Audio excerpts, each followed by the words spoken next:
welcome Jenny back home. Jenny was a graduate student here, finishing in 2009. She worked with me, and she has actually a legacy. People who are working on the Learning Mathematics and Representations project. She was an early contributor to that and actually framed a lot of the work that went on after she left. After Berkeley, she got a postdoc at the University of Miami, which turned into a professor position. She's done very well, getting out some very interesting ideas in recent publications in major journals. And Stanford scooped her up, and she's been at Stanford for a year and a half or something like that. So it gives me great pleasure to welcome Jenny back to give her talk on a topic which I think is very interesting. I've been very interested in the past, constructing influence, a situative approach to the travel ideas, in which she's interested in how authority and legitimacy is constructed in interactions in small groups. So, welcome, Jenny. Thank you.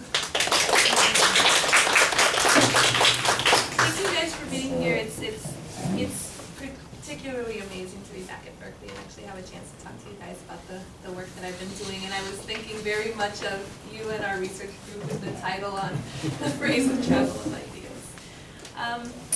So I'm excited to share my ideas with this room.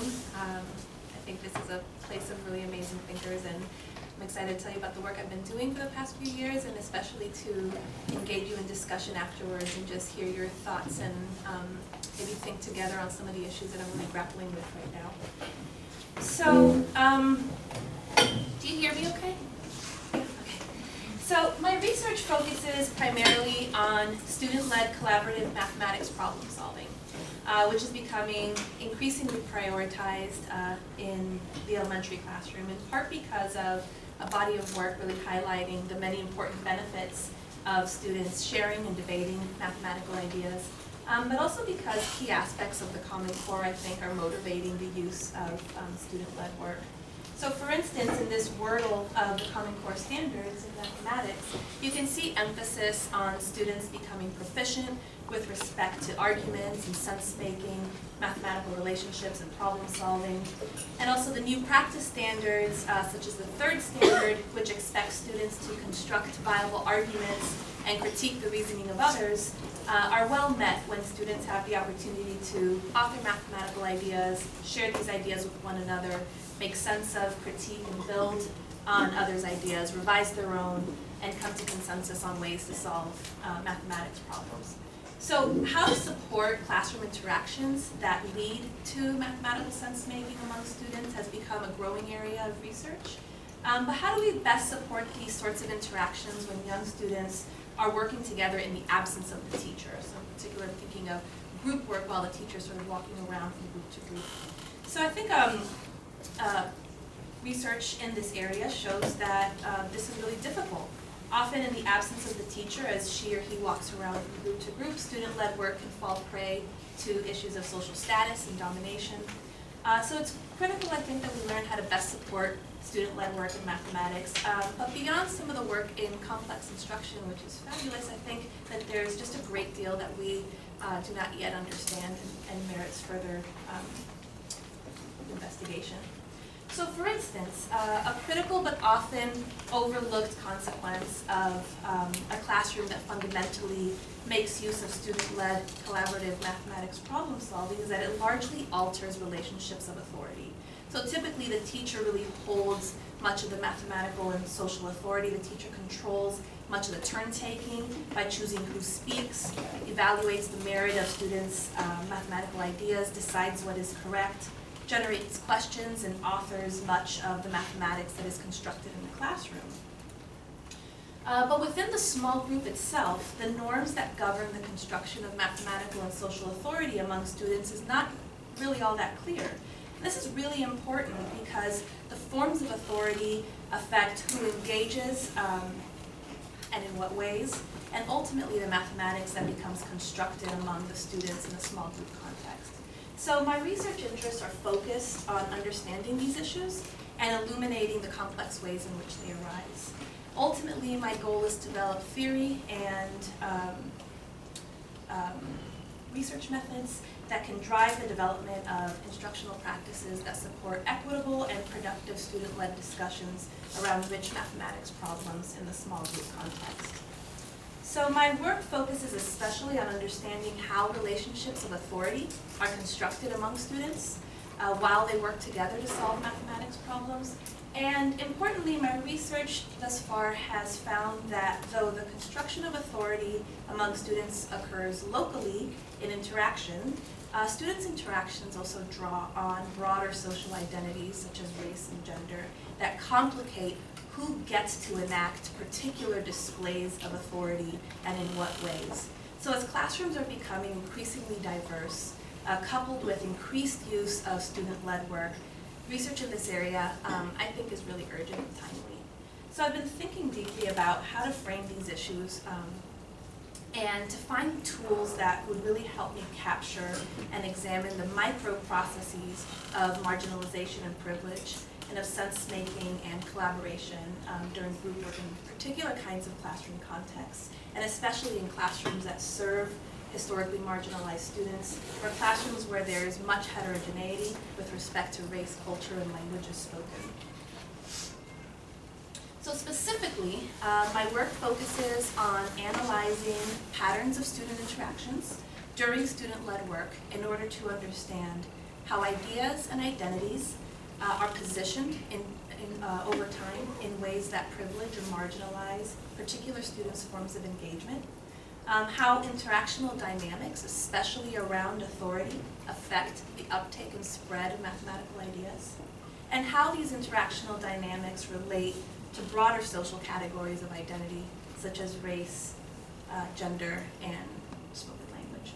So in this talk, I'm going to focus on a piece of analysis that comes from work supported by a National Academy of Education Spencer postdoctoral fellowship, and speaks to how forms of authority are constructed in interaction and how that affects the uptake of particular students' mathematical ideas as part of the shared solution path. However, I will draw on previous work that speaks to A and C as I share some of the insights that led to the particular piece of analysis that I will be highlighting here, as well as some of the new work that's going on in a new project that I've launched here in the Bay Area. So the analysis that I'm focusing on utilizes in part a framework that I developed with Randy Engel and Maxine McCutney-DeRoyston here at UC Berkeley. That's described in a co-authored paper in the Journal of the Learning Sciences. And we wanted to model how students become influential during student-led work. And by influential, we mean how students come to convince their peers to take up their ideas. And the framework draws on and synthesizes literatures in classroom discourse and argumentation, STEM education, and persuasion to posit that there are 5 main kinds of interactions that relate to whose ideas get taken up during student-led work. And then we used a case of a heated student-led debate to model how these interactions affect one another. And since then, I've been applying this framework into new and different cases to help refine and expand on this work. So the 5 interactional components are as follows. The first is intellectual authority, which we defined as interactions during which a student is treated, acts, or evaluated as a credible source of information, and it builds on the work of complex instruction and newer work on authority relations in mathematics. Next is influence itself, which we define as interactions that mark that a student's idea is part of the solution path, and builds on literature on persuasion and classroom-based work on small group argumentation. And the third is intellectual merit, which we define as interactions during which a student's idea is positioned as high quality.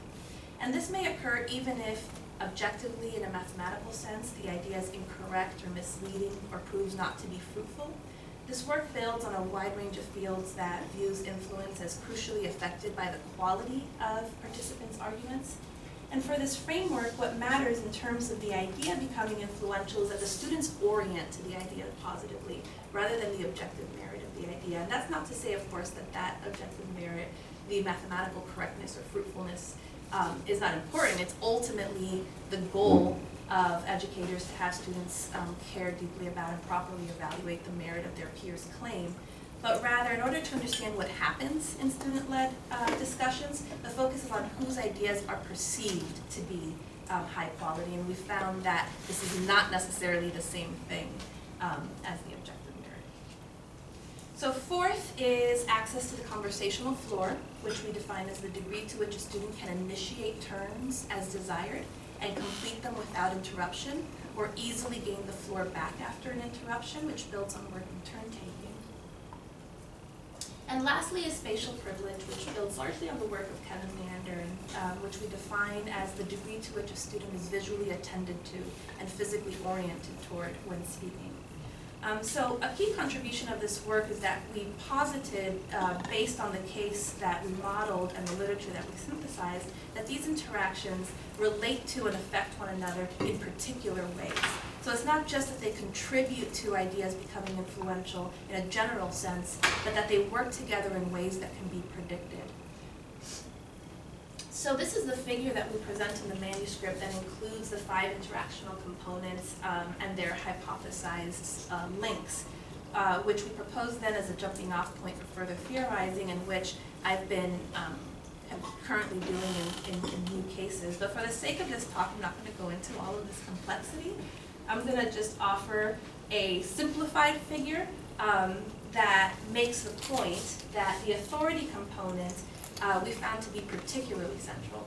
It was the only component that directly affected every other and was bidirectionally related to influence. That is, students positioned as a credible source of information was likely to have their ideas subsequently taken up, and those whose ideas were taken up were likely to subsequently be positioned as a credible source of information, so it could be a very powerful feedback loop in a sense. And interactions around authority also tend to lead to interactions around who's spatially attended to, who's likely to gain and maintain the conversational floor.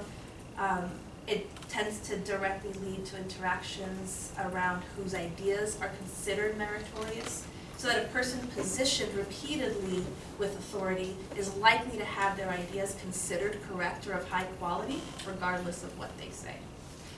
So it's a particularly important construct, authority, in student-led work and merits, I think, some further serious investigation. So while I'll touch on other interactional components, here I'm going to focus primarily on the relationship between authority and how students' ideas become influential. That is, that their ideas are taken up as part of the solution path. So methodologically, we utilize the unit of analysis that we call the proposal negotiation unit, and which builds especially on Herb Clark's work on joint projects. So how do we capture these interactions and kind of measure how they affect one another? We use video-based records to analyze moment-to-moment interactions at the microgenetic level. So the first part is the proposal bid around one of the interactional components. So a really simple example is someone bidding for the floor by raising their hand. Or a student might say, ask Sarah, she knows about that. And in a sense, offering this bid that Sarah is a source of credible information. That is, that she's got intellectual authority. And then there's the uptake, which could be a rejection or an acceptance of that proposal. So a student might respond to a peer's statement, ask Sarah, she knows about that, by saying, okay, or by turning around and asking Sarah. So this uptake accepts the proposal and thus creates a social reality where Sarah is indeed considered a credible source of information on that topic. That is, that she's positioned with intellectual authority. And if these sorts of interactions occur regularly over time, a trajectory or a thickening of such experiences may lead to the development of an identity as a mathematics learner infused with a great deal of intellectual power. So I've expanded our framework by taking broader sociocultural theories into account, in particular Holland and colleagues' work on figured worlds. The classroom where these local interactions are taking place is, of course, situated within broader worlds, such as the school, local community, popular culture, race, gender, and so on. So as students interact with one another, they not only draw on classroom norms, they also draw on identities, experiences, assumptions, and values of these broader worlds. So this aspect of the expanded framework is based on my dissertation work. In particular, I want to mention an analysis that is really focused on the intersection between authority and gender in marginalizing or privileging two group leaders' engagement in the team projects. So my dissertation research was located in a project-based school in North Carolina that served an almost exclusively African American student population, and I followed a group of students in the math classroom who reconvened as a team at 3 points across the academic year, for which they took on different student roles. So for one project, a girl, Brianna, was the group leader. And then for another project, a boy, Kofi, was the group leader. And this is, among the same peers, this was the same group. So what I found was that displays of authority by the group leaders, which were similar in form and in intent, when I analyzed what they were saying and how they were saying it, were positioned very differently when the displays were enacted by Brianna than by Kofi. So Brianna's displays of authority were perceived as inappropriate and bossy, while Kofi's displays were perceived as not only appropriate but helpful. And interviews with the students revealed gendered interpretations of these interactions. So this work also highlighted the importance of expanding the authority component of the framework to consider not only intellectual forms of authority, such as being positioned as a credible source of information, but also more social forms of authority. In particular, being positioned with the right to issue directives to peers, which I refer to as directive authority, and which is a form of authority that really came out as important in the focal analysis that I'll be presenting in just a minute.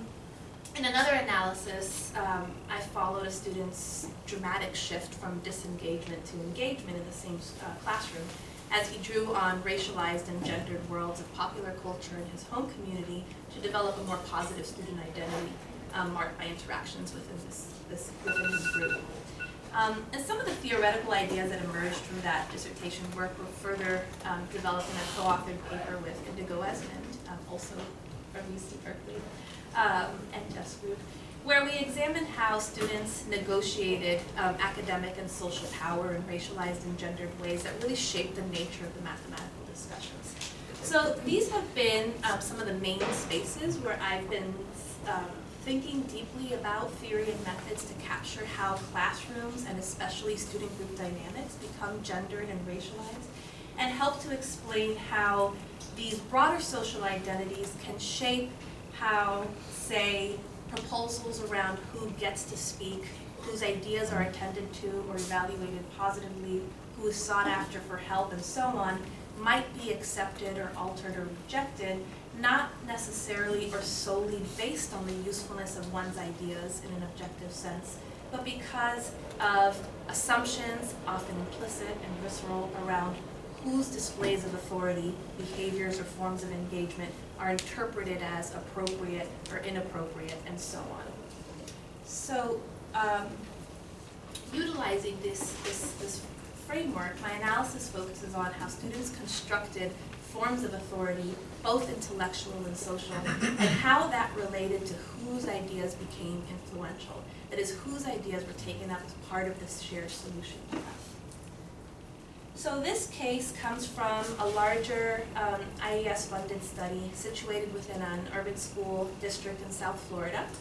The larger study included 7 classroom teachers across 5 elementary and middle schools that participated in PD, meant to support teachers' development of instructional practices, to support student-led mathematical discussions, and in particular, English learners' development of math academic language.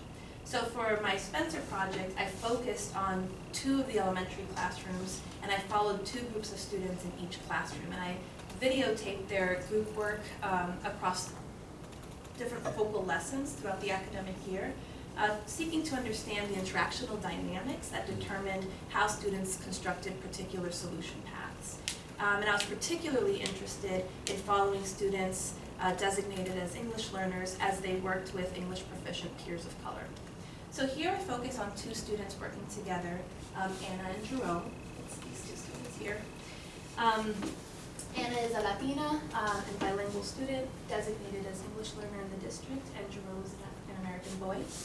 And this case, I think, was important because it was one where the interactional dynamics around authority were very clear and clearly affected the uptake of, in this case, largely Anna's ideas. The normative quality of Anna's ideas doesn't really explain how she garnered intellectual authority, nor why her ideas were taken up. Indeed, an incorrect answer was constructed, though it's hard to explain this case even using a misconceptions framework, as the students didn't engage in much sense-making, as you'll see. So I felt like we needed a different lens to understand how they constructed their mathematical solution. So on the focal day, students were asked to work on this problem of the day. Avenue Crest Elementary is planning to design a fruit or vegetable garden. We have decided that it is best to divide our garden site into square sections that are 1 meter on each side. We will use 4 meters of rope to rope off the first section, and we'll only need 3 meters of rope for each additional section. How many meters of rope do we need if we plan on creating a garden with 10 sections if the sections are in a single row? So while there's much to say about the problem itself, perhaps, which was created by the teacher, here I'm going to focus on what the kids actually did with it.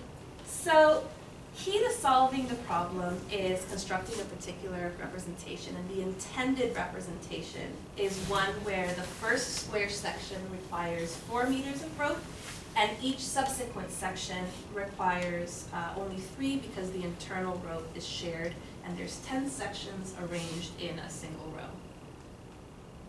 So this is Anna and Jerome's representation of the problem. They drew a 2x5 array, and then internal to those partition sections drew their 10 sections. Then in the first row, confusing row and section, they tick marked the 4 sides of the internal squares to represent the 4 meters of rope. And in the second row, they tick marked only 3 of the internal squares to represent the 3 meters of rope for subsequent sections. Additionally, when pressed by the teacher to find the single row, Anna swiped her finger down the first column, confusing single row and column, and then explained that there were 5 single rows and that there needed to be 10, confusing 10 sections with 10 single rows or columns. And so the final solution was a count of the tick marks, which was then doubled. So there's a lot of issues of language that come up here. Anna struggled with a lot of the linguistic complexity of the word problem.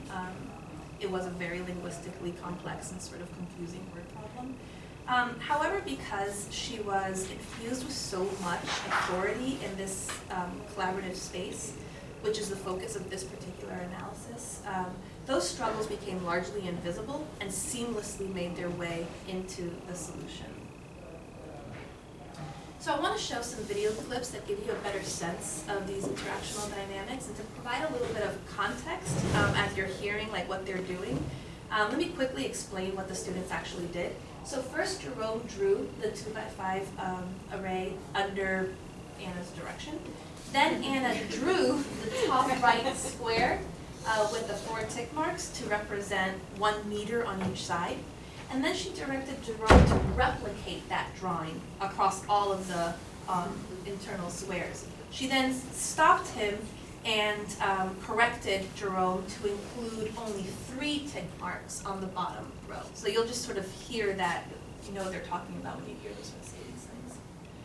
So the first set of video clips shows a pretty powerful precursor to how these two students constructed relations of authority.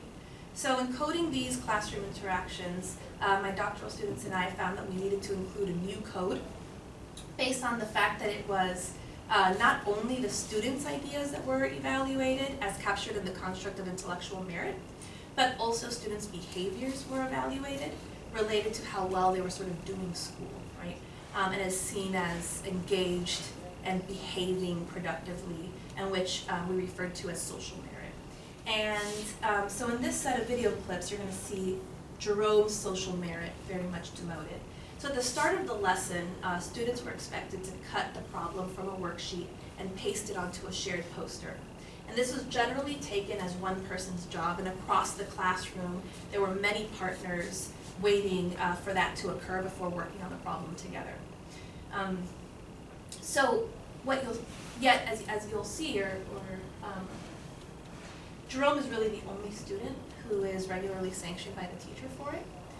Also, the way he's seated makes it difficult for him to be really close to Anna in the way that other students might be, which also affected how the teacher perceived Jerome's behavior, and which you'll see Anna then takes up and sets the stage for their group dynamics.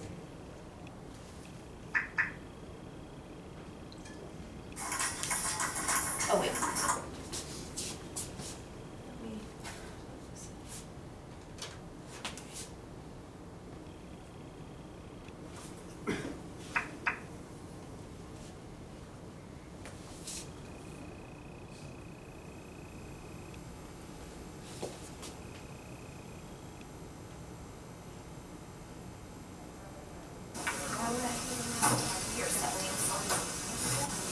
And August, you're match the page you're focusing on her,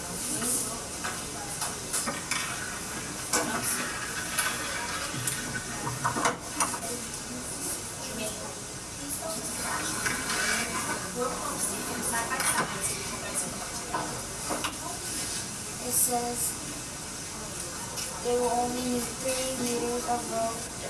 I can do the work.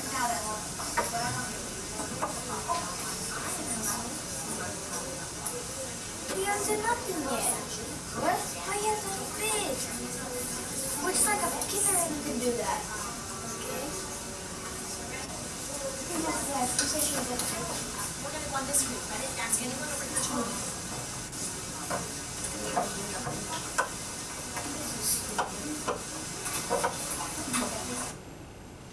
Okay. So at the start of the lesson,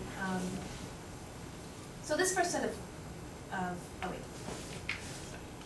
So Jerome's position as disengaged or problematically off task and in relation to Anna was linked to Anna being positioned with the right to issue Jerome directives, as you'll see in the next set of clips.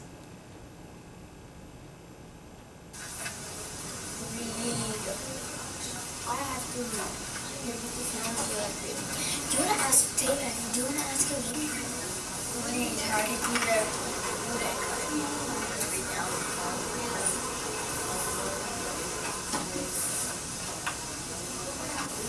How it looks like. 10 sections. 4 sections. Can I make the board in any shape I want? You're going to have to read that. I want to see how you read it. Let's just hurry up and draw the... You're doing it. Okay, I'm right. So, we're doing it. You haven't done nothing yet. What? Why you have to fish? Which is like a kindergarten can do that. Okay. I'm not helping you. You do it. You think because I didn't do it. That's not okay. That's not okay.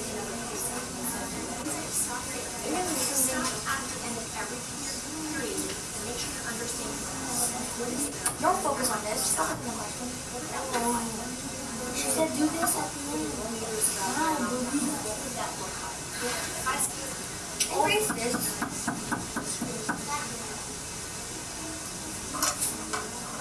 I'm just going to make a big mess.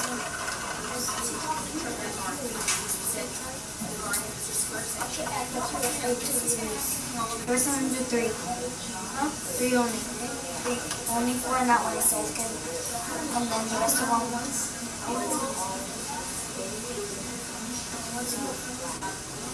Okay, now read the next step.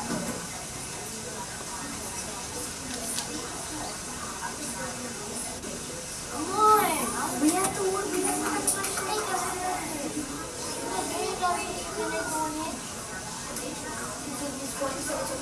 make they messed up and shit, they didn't hear right.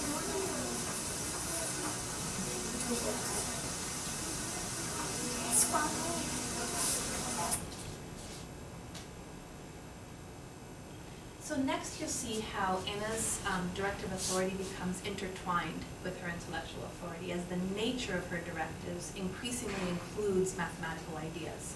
And Jerome increasingly asks Anna for help on implementing those ideas and treats Anna as a credible source of information.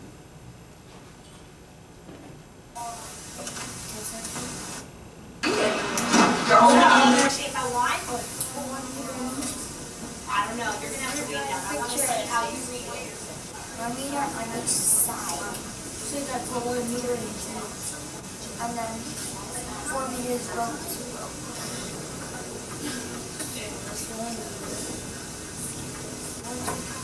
You gotta do 10 already. Erase this. They have they're 4 meters each one.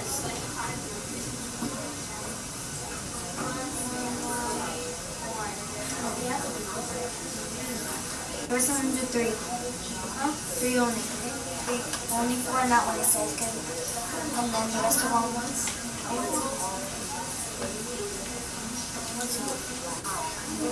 These are 10.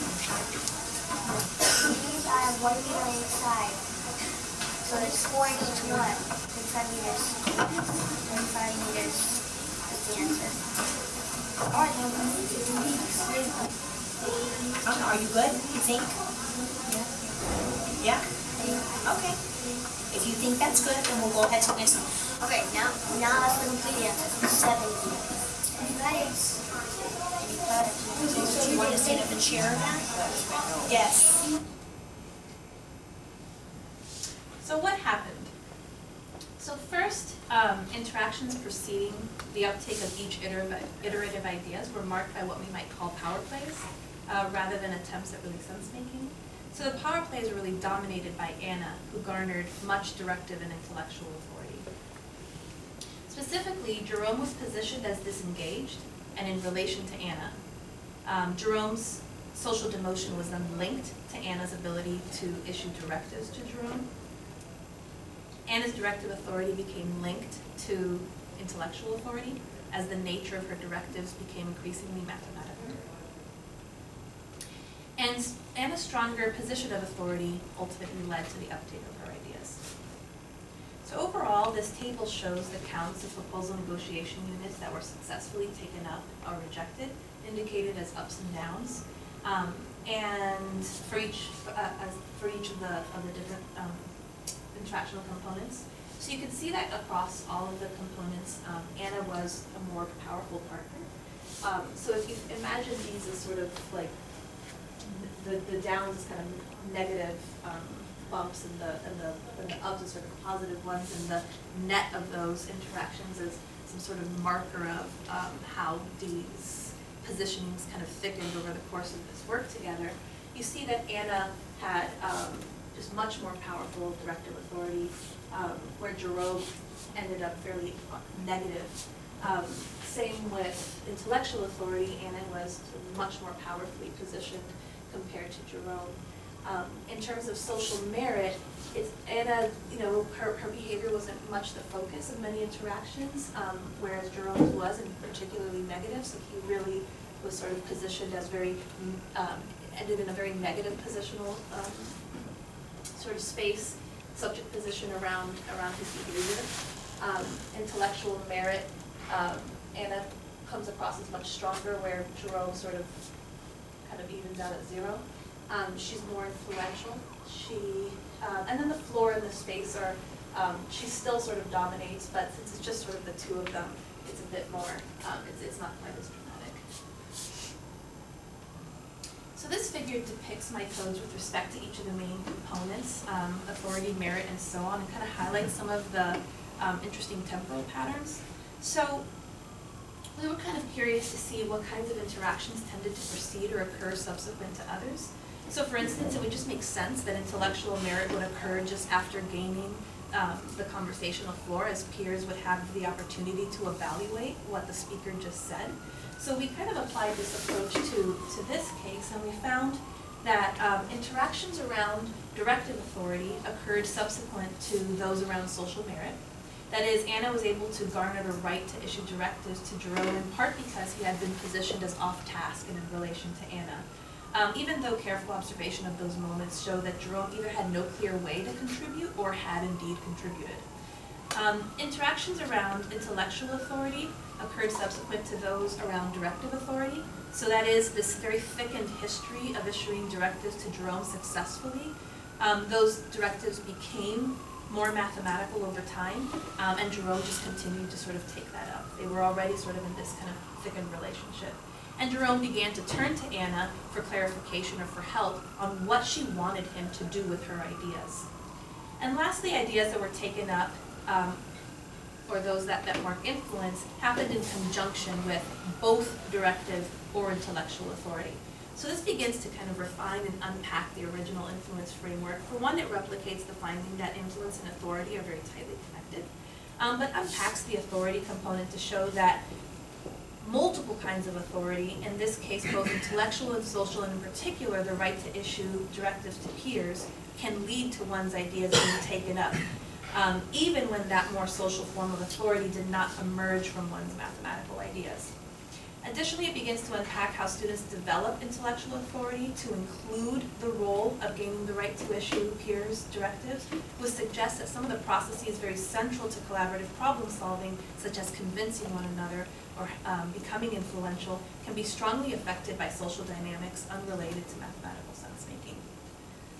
So, the construction of authority matters in how ideas spread among learners, and this construction is fairly complex. So what do we do about it? So I think one implication is that we need more research on how different forms of relational power organize student-led mathematical discussions, and to theorize around authority and other forms of relational power as part of what it means to do collaborative problem solving. And another is, how we might work with teachers to develop their lens for noticing these interactions in their own classrooms. So just to say a little bit about a new project that's underway. We haven't started, well, we're just starting some analysis, but it's just sort of happening right now. I've partnered with an instructional team of 6 teachers at an elementary school in East Palo Alto that serves primarily Latino bilinguals to develop teachers' noticing practices around authority during student-led collaborative work. So we watched videos over the summer during a 4-day workshop. We watched videos of student-led classroom work, and the teachers really reflected on what they noticed about students' use of language, students' patterns of engagement, and dynamics around authority, as well as how teachers framed the mathematical work of the classroom in classrooms where students showed to have a lot of ownership around their mathematical ideas. We watched the videos with the sounds on and then also with the sounds off to sort of highlight the more spatial dynamics of what was going on. So we're currently starting analysis of teachers noticing and what they were noticing and sort of how they were noticing. So that's just sort of starting right now. But we're also in their classrooms this year trying to get a sense of how they're attempting to apply that lens to their practice. We're videotaping whole class discussions and student table work. We're interviewing students on how they're interpreting what the teacher's trying to do in the classroom and how they're making sense of these experiences. And we're also getting together with the teachers now to watch videos of their own practice. So they're continuing to do this sort of collective video watching kind of club where they're applying that and sort of building that noticing lens around authority relations with videos of their own kids. So this is all just sort of coming in now. I've got maybe some initial impressions of what I'm seeing, but the work is very much in progress, so stay tuned. And thank you.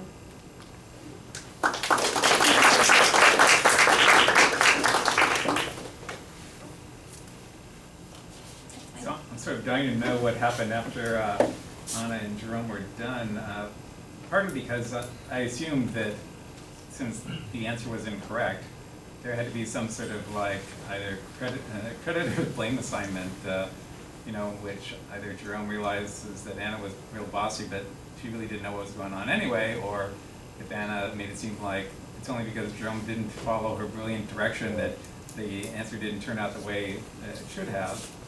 Yeah. I've got a follow-up, but I'm just sort of curious about like what played out later. So there's so much to say about the classroom, and this is just like sort of one piece of it. We also analyzed other groups. We also looked at like the whole class discussion that tried to tie all of these things together and what the teacher was trying to do. So one thing to say is that this teacher so it was a great teacher in a whole lot of ways, but she was really trying out new instructional practices. In particular, she was learning or practicing sort of stepping back and letting the students kind of evaluate and figure things out together, and she may have sort of overdone that by sort of stepping in and noticing a lot of the kind of problematic dynamics that were coming out, but not intervening in them. She would try to just keep pointing out, so where's the single row, so where do you, okay, and then sort of walking away. So inadvertently kind of sending the message that they were on the right track when it was not the intended message, but they really started sort of taking that up. So in some ways that was coded as ideas being positioned as meritorious because they perceived that that's what she was doing.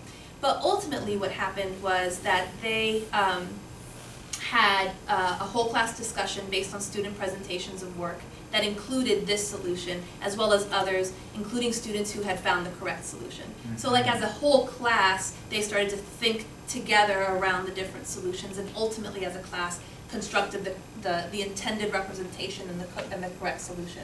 I didn't see any evidence in particular, nor in talking to the kids later, that at any point Jerome sort of saw that Anna had that it was Anna who sort of led them astray. They both were sort of like, they were a little confused that they were solidly sure that they had gotten the right solution. So it was addressed at the whole class level, and those ideas had greater pushback in the later discussion. Yeah. But the reason I brought up is because there's some literature in social psychology on confidence, and often confidence is just not appropriate. So people are overconfident, Right. and it sort of ties in with the literature on pride. And there can be sort of like authentic pride, and there can be sort of hubris, where it's sure you're prideful, but there's no reason, Right. And it's interesting to see what happens to groups when the pride or confidence of an individual is disconfirmed. Right. It turns out that confidence gets you a long way, even if you're not great. Yeah. But at some point, you get unmasked. So it might be interesting for you to look at the social Yeah. psych literature on confidence and Yeah. pride, just to connect it to this sort of like feedback element, to the degree that they get it, which in this case was pretty marginal. So an interesting thing that occurred on another day between Anna and Jerome that I had been thinking about from one angle, but this might be another sort of factor involved. So they later worked together again on another day. But it just so happened that on the board were the rankings of kids. So like for homework, they would go play these video games where you sort of shoot math answers, right? It's sort of like a space drill of arithmetic. And Jerome was the highest scoring student. And it was unrelated to the work they were about to do. But Anna noticed it, and she was just like, you scored better than me, right? And so Jerome was like, I sure did. And their group work, sort of begins, and Anna is sort of behaving in a similar way of kind of issuing directives. And Jerome somewhat takes them up, but he resists much more strongly. And we kind of see so the way we were framing it was that early positioning, unlike this one where there was this early positioning by the teacher where Jerome sort of off task and a problem that was really leveraged, here Jerome had a different kind of positioning early on to leverage, which was that he was this high scorer on an unrelated task but still mathematical.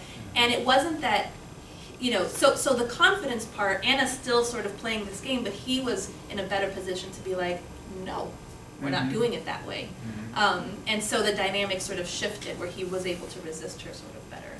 Yeah.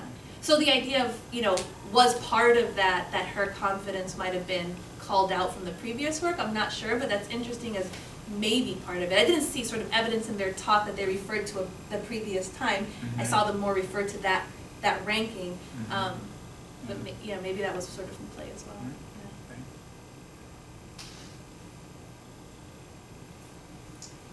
So one of the things that strikes me is a differentiation between, on the one hand, following the travel of ideas in a community and issues of claims for authority and legitimacy with respect to particular positionings and the dynamics of interactions. And I guess from what I saw here, the focus was on the dynamics of the interactions and not the travel of ideas.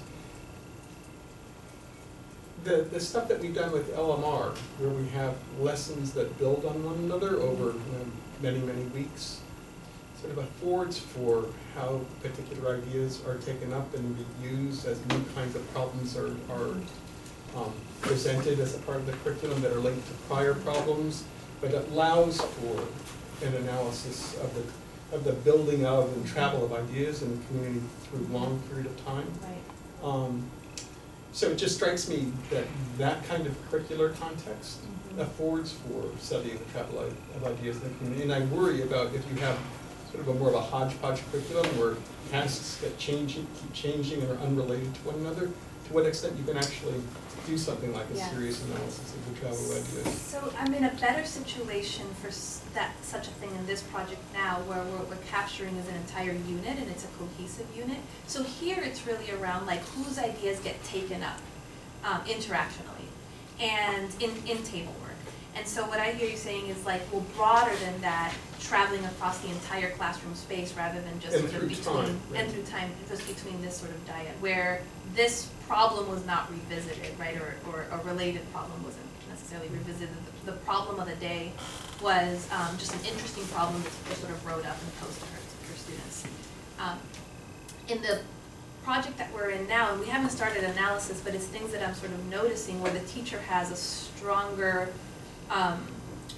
role in shaping and framing this sort of travel, because the kids will go to their table work and do whatever they do, but then they come back into the whole class setting, and the teacher can sort of selectively privilege particular forms of representations or ways of talking about it or strategies. And then what I do see, since the next day's lessons keeps building, it's like a whole month of the same unit that is the same context and very linked lessons, is that those strategies and representations and ways of talking then come back to the table work, and they'll still do what they do, and you're seeing these kinds of dynamics around authority still happening and how they negotiate locally what they're doing, and then it sort of comes back to table to the group work. And so over the course of this month, where they're working on very related lessons, this idea of like particular ideas become influential within the groups, they get brought to the discussion, the teacher helps frame that gets taken up in discussion, which gets taken back to the table. It's a much better situation to view what you're saying is like this longer term classroom level travel, where here it's this very local moment of just how did the ideas become negotiated and taken up between these kids in the construction of a solution, which then did get brought back to the whole class discussion that day. And the teacher very much shaped that trajectory, but then it didn't necessarily go to the next lesson because it wasn't coherent or connected, right? They didn't return to these ideas or these representations. Yeah. I was wondering if in your studies of this classroom and this experience, if you've noticed that like spatial configurations of bodies, and you mentioned that with Kimberly Anders' work, matter, and whether or not if people are facing each other versus side by side versus the situation we saw here, which was kind of a hybrid of that, Right. whether that polarizes authority in one person or another, Right. rather than Yeah. having it more distributed. My guess would be if people are sitting side by side, Right. because of seeing things Yeah. the same way. So there's a few things that matter with that, that came up also here, but, you know, just time-wise, I focus on this one little piece, but, so a few things to say. So part of what we noticed here led to another project where we developed an after-school math club, where the spatial arrangement of materials and of bodies was taken into account in sort of the design of how we were doing things to foster more sort of access to the work and access to one another's, sort of orienting to one another's ideas as they spoke. But here, there were a few things that sort of mattered. So part of it was the body orientation, and sort of like when the teacher comes and they're so they're like in an L, and the teacher sort of leans, she's looking at someone, it's hard for her to sort of get both bodies.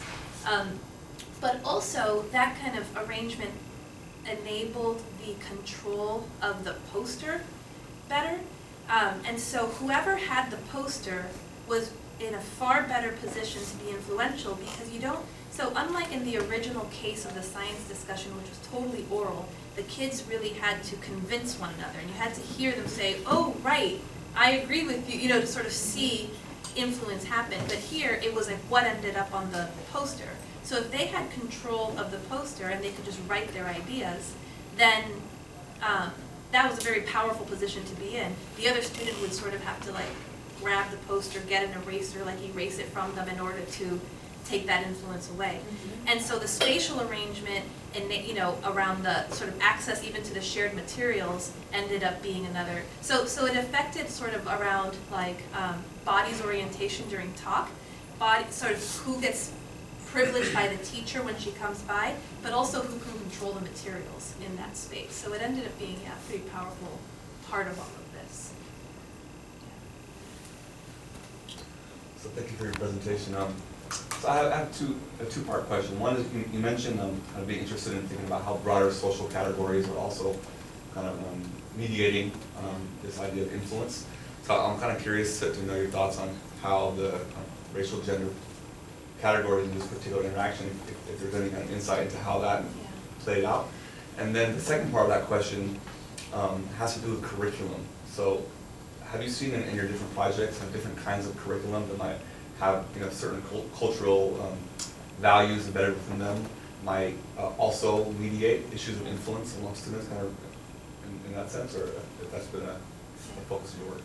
So for the first part, that's very much where my head has been and still is in thinking a lot about methods to capture this sort of stuff. So I'm actually collaborating with a colleague at Michigan State, Neryl Shaw, who's also from here, the Berkeley, where we're going to try to get a working group together of people trying to think about these things and sort of brainstorm and try out methods to capture this work. So, I mean, there are things about what happened here that resonate with findings from other work around the focus on the behavior of an African American boy, right?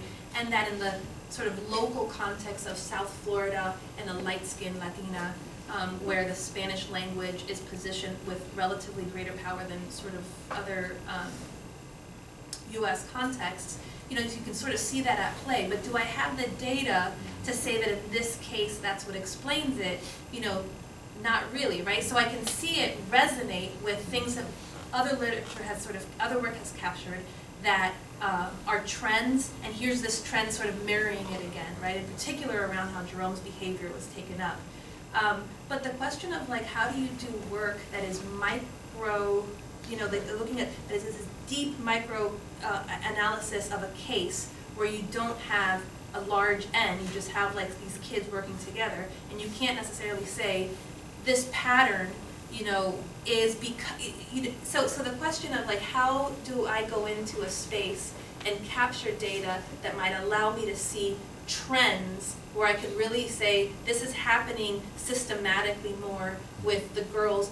So in the case of like Brianna and Kofi, I was able to capture it in their words, right? So discursively, this is a high school, right? So older kids have a sort of sophistication around these kids, these things that the younger kids don't quite have in their words. So in their words, they'd be like, they'd say, damn girl, why are you so bossy, right? Or just, don't listen to her, she's a boss, she's so bossy. And then like in the interviews, she would say, it's because I was a girl working with boys and it put me in a tragedy, or Kofi would say, I had a real responsibility for my boys, right? So the gendered part of it was there. In the analysis that I did with Indigo that was also in a high school context, you're hearing like racial language around friendships and romance very explicitly being used to kind of socially isolate a white male who has been mathematically dominating, right? So like you sort of see these things at play, but with young kids, even though the patterns, or what I'm seeing like in a local moment resonates with work that's sort of showing these things happen all throughout, I still need to sort of capture data in a different way. So I don't have, like, I'm thinking a lot about it, like, might we do things like an implicit bias test at the classroom level, and then sort of show patterns, and then these deep micro-analyses can sort of be an illustration of, you know, what these trends kind of showed. But I don't, you know, this is, I think, like a really important sort of issue of methods, and like we're working on it, you know. But so here, you know, I didn't talk about it as in the data, like as a racial space, though I mentioned sort of that framing because it certainly resonates with other work that shows the sort of hyper-focus of behavior in Black boys, right? But I don't feel like I could make that empirical claim. I could just sort of show this is what happened to happen here, but I could say, I could make empirical claims around that, that a focus on behavior was taken up in ways that made her very socially powerful, and that was taken up in ways that affected the mathematical work, because you can see, like, there the data is the interaction, sort of how these things became constructed. Does that make sense? Yeah. As to your other question, I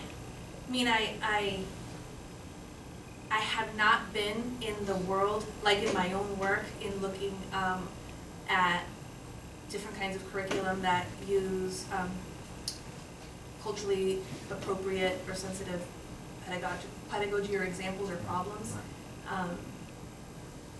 So I just haven't focused on that yet. But certainly it would. So I guess what I would say though, as another way of sort of getting at that in ways that I have been thinking about in my own work, where I've been thinking a lot about how to capture belonging in a mathematical classroom, like how kids develop identities of belonging to mathematics that can be found in the ways they interact and the ways they talk about it in interviews. And I feel that some of what's coming out is what's important is this experience of being positioned as having something worthy to say, and that positioning is sort of echoed out by others. And so to the extent to which kids might have a foothold into competence or into expertise through a context in which it resonates with their lived experiences and they can sort of leverage that, it would make sense that that would be a space to be sort of claim competence, right, and experience that, but I haven't looked at it from a curricular perspective. Yeah. Curious about, so when you presented your data test just now, the video, am I reading this correctly, like you had those, there were like two different things you were coding for, but time went in parallel in the snippets. I found that very interesting. I was learning about the choice that you made in presenting it to us that way, and if that had anything to do with how you analyzed your data. Or So do you mean in the videos when the codes were popping out? I mean that and like just a very basic question. You showed us two parallel videos, one at a time. Yeah. I thought that was, I'd never seen anyone do that before. Usually people are like going in chronological order, or maybe when you're reading, Oh, I see. it's read that way. Okay. It's a very basic question. Yeah. So it's sort of an artifact of the software that I use. So I use Studio Code to do this work, and we coded for these different interactional components, right? So when something was coded as pertaining to directive authority or pertaining to the floor or pertaining to moments of influence, it sort of pops up that way, and then I exported a video that has all of those labels. So it would be all of the clips in which that was coded in that way. Yeah. And so they occurred sort of in parallel because this was all sort of like, happening all together, right? It was sort of all happening together, and I wanted to kind of isolate those moments so you can sort of see it happening, but if you look at it from just beginning to end, I suppose I could have had it be, sort of say like, this kind of interaction, then this one, and sort of see it that way, but I just thought this would kind of illuminate those a little bit more clearly. So really it was just a choice around what the software let me do and wanting to kind of highlight what those components kind of looked like. Yeah.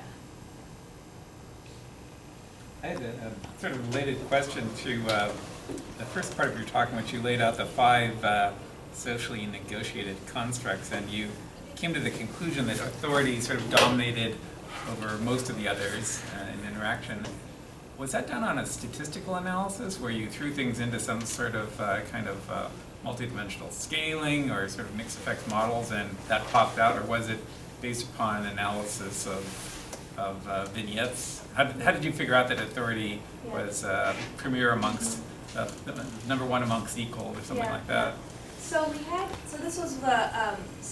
had different possible models, so we had different possible links. Mm-hmm. Hold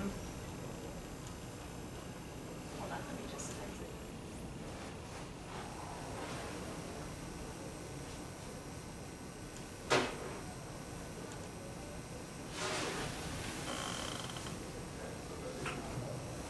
So we had different possible links here.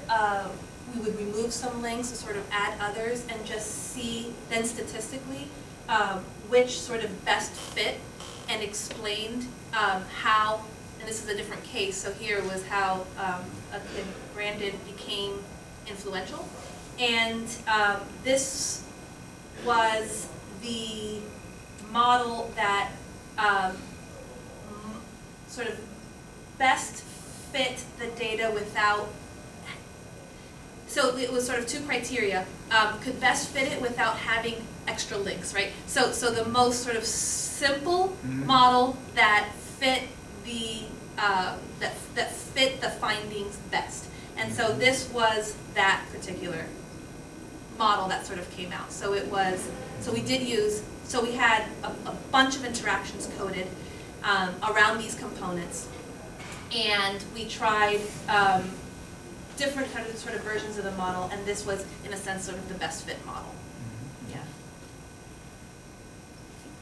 How durable do you think these, whether it be the 5 criteria or sources of influence, or just the positioning oneself in relation to others or others positioning themselves, how durable do you think those categories are if you see one child shift from one configuration of kids to another configuration of kids during the same time period or through time, or those kinds of questions?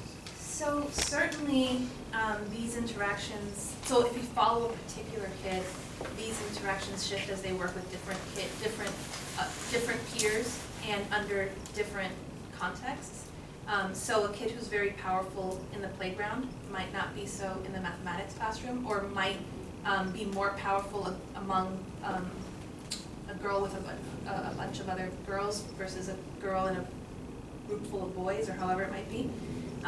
Or just different sort of kids among friends and not.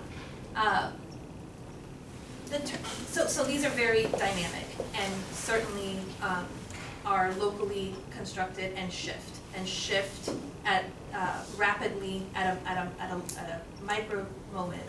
But what becomes more durable is if these kinds of interactions repeat themselves over and over and over again, so that the more they repeat themselves, the more likely they are to repeat. So they become at a certain sort of point, sort of predictive of what might happen next. And so a student who might have many, many experiences of being,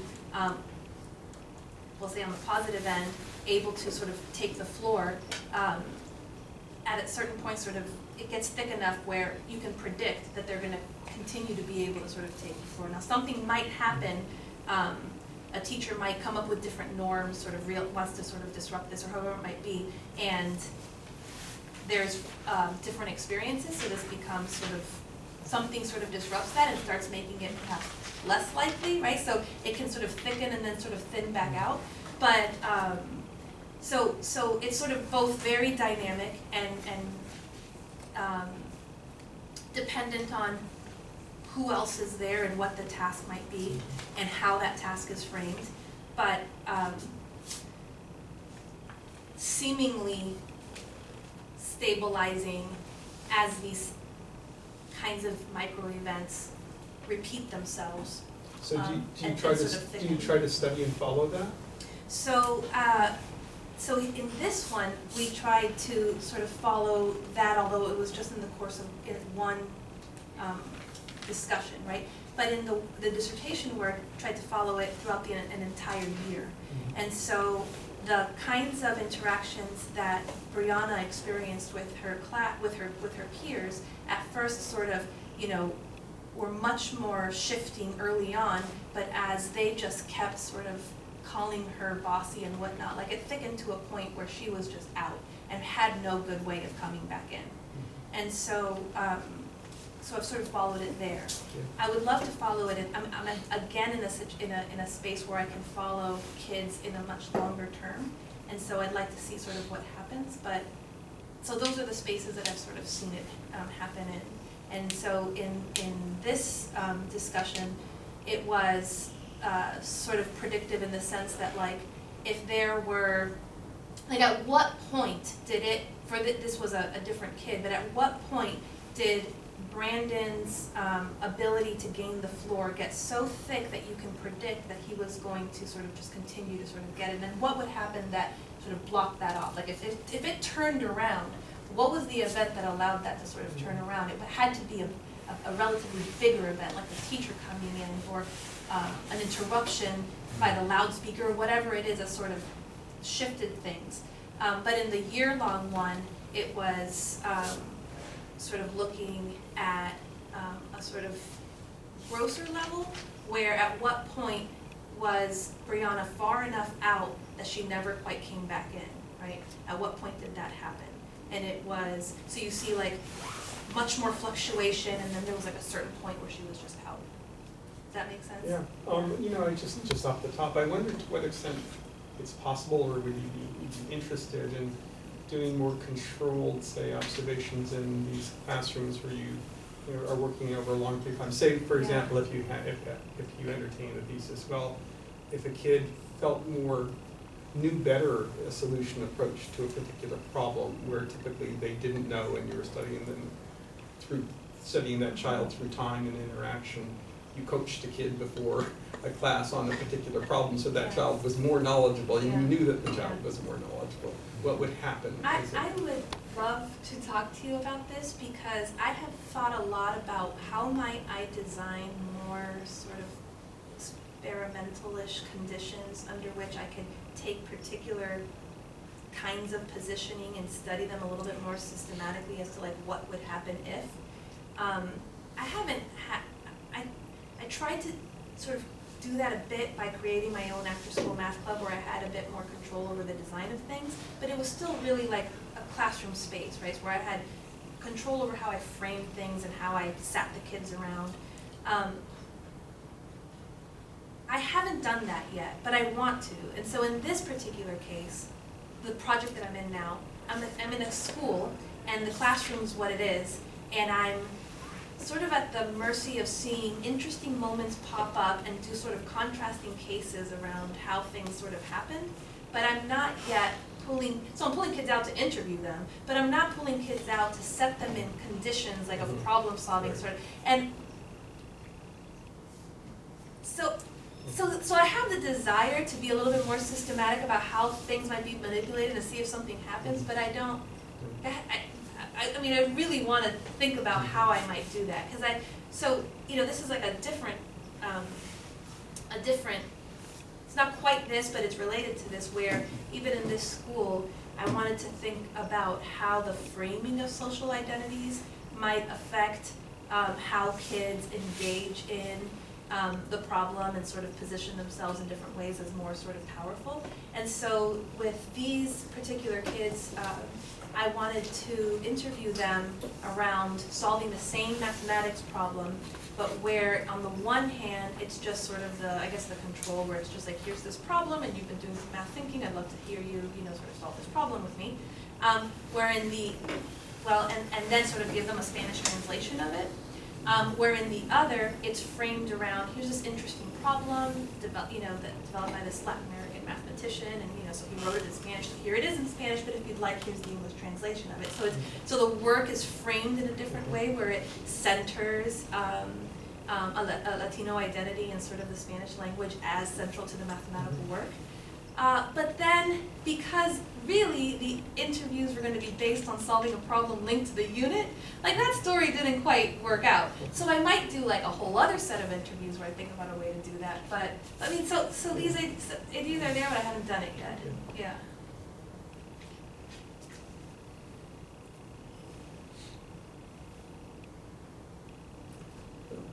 It's time. Thank you, Jenny. Thank you.